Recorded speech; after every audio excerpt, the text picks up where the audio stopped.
Welcome to F5 Performance Management. F5 is a relatively low-level ACCA paper at the beginning of the skills level. This means that some of you may have already studied the ACCA fundamentals levels, F1, F2 and F3. Please bear in mind, if you have not studied these, for example, because you have exemption, there is no problem. Anything that you need to know about F5 is included in the lectures that we record. Now, let's consider what F5 is all about. Firstly, it's a management accounting paper. Some of you may know what management accounting is already. But what we have to bear in mind is this. F5 is called performance management. And that means that your examiner is required to emphasize the performance management aspects of management accounting. What this means is that when we look at the topics, as we will do in a moment, we are going to consider each area of management accounting, at least at a general level, but we're going to link each area to performance measurement in some way. That has been the emphasis of the exam from the beginning, and if you remember that, you will be successful in the exam.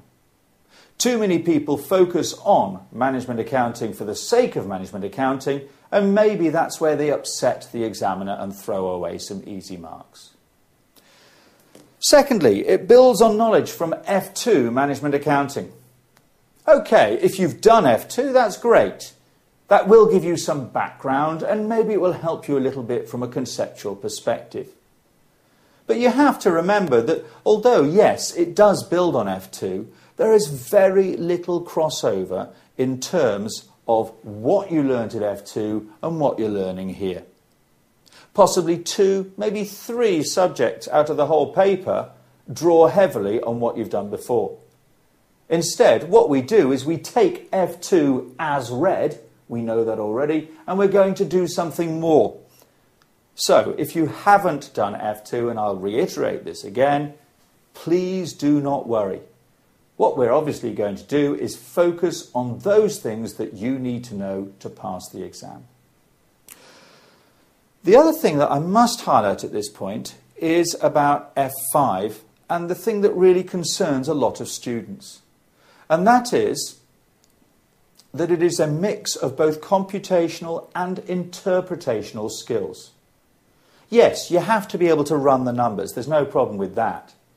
But something like half of the marks are for interpreting either what you've already done or information that's been given to you by the examiner. It's those interpretational marks that a lot of people have difficulty with. You shouldn't have. You just have to be aware that that is what the paper is all about.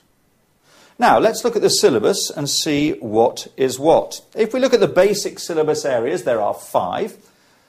Firstly, we have costing methods.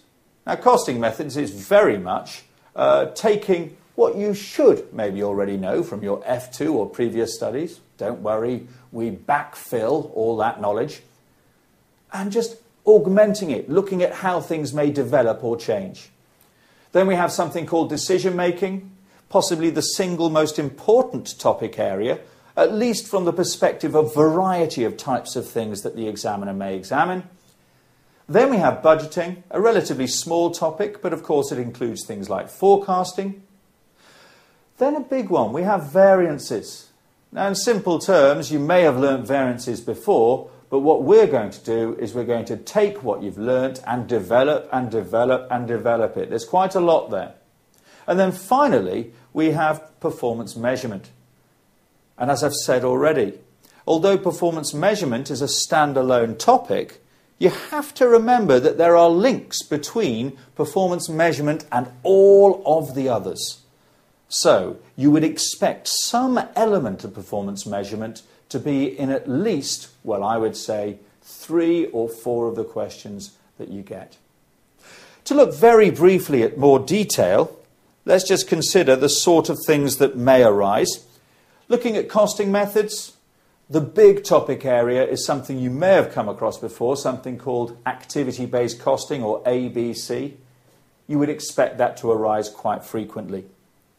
Then you have a number of other relatively simple topics: target costing, life cycle costing, throughput accounting and backflush accounting. These will all come up, but they're not a big issue. If we were to look at decision making, as I've already said, there are a number of bits and pieces we have to be ready for. We have to know about linear programming at a much higher level than you may have studied before at F2. We also have to know about relevant cost analysis in terms of short-term decision making. We also have to look at pricing. Now, you could argue that pricing doesn't necessarily have to be part of decision making, but it's put here in this syllabus for various reasons. And then finally, we have uncertainty. We're looking at the idea that possibly things are not certain, and we have to look at the range of possible outcomes and their relative likelihood. So, decision making, a big topic area in terms of both learning and in terms of examination. Then we move on to budgeting. Budgeting, I think, is the simplest of all of the topic areas. You've got to know what budgeting is, not difficult. You've got to know your budgeting types, nice, easy marks in the exam.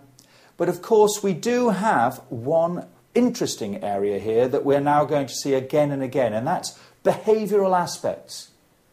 You know, the idea that if we set a budget in one way, it may lead people to do the right thing or the wrong thing. Behavioural aspects comes up in a whole range of different areas within this paper, and this is the first area that we see it. And then, the only numbers you really have in budgeting relate to forecasting. And there are quite a lot of fun numbers there. So long as you're not afraid of the numbers, a nice, easy mark scoring area. Then we look at variances. Well, if we were to consider variances, we've got standard costing first of all, and then we have the basic variances that arise from standard costing. Now, for a lot of you, that will be stuff that you already know. Great. You have to know this stuff. If you go into the exam not knowing your variances, you're throwing away marks just because you haven't bothered to do enough work. But once we've got those basics, then we develop, as I said before, into something a little bit more complicated. And again, your examiner wants to talk about behavioural aspects. In simple terms, if you are a manager who is responsible for a specific set of variances, it's very likely that how the variances arise are going to impact on what decisions that you make, good or bad for the company. And then finally, we have performance measurement. Now, this is a mixed bag. We have divisional performance appraisal, which is not a problem at all. We also have non-financial performance. The idea that maybe we should better measure how people are doing by not just looking at profitability, say, but other measures of what they are trying to achieve. In addition, we have not-for-profit organisations and the public sector and how we assess performance there. And again, we have behavioural implications relating to all of this. So, those are the 5 areas of the syllabus. If we were to look at the exam format was changed a number of sittings ago to try and make it as easy as possible for you. First thing we have to remember is that it's compulsory. There's no choice here. So, that means you have to learn a little bit of everything. Otherwise, you're going to get caught out. You have 5 questions of 20 marks each. And I don't think it requires a rocket scientist to appreciate that we would expect 1 question in each of the core syllabus areas. If we plan for that, we're going to be sorted. Finally, how do we pass F5? I'm sure that's what you wish to know more than anything else. Well, first of all, you've got to know the numbers. So master the computations. So make sure that you practice. You don't just see me doing stuff, but you practice the questions yourself. It's very much a doing subject. Secondly, understand the theory behind what we're trying to do. Now, there's not much theory here, but it does make it so much easier to do those discursive or interpretational parts of the question if you can grasp the basic idea. Thirdly, be able to interpret the requirements and the narrative in the exam. One of the issues about this paper is that you can walk in off the street and interpret what the examiner has said and score some easy marks.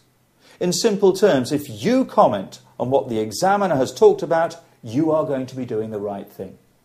So, one fundamental area is to make sure that you can interpret both the requirement and the narrative. And finally, of course, you have to practice exam questions. Practice exam questions in an exam environment, limited to time. That way, you know that you will be able to do it before you go into the exam. Well, that's it. That's what F5's about. Get studying and do something.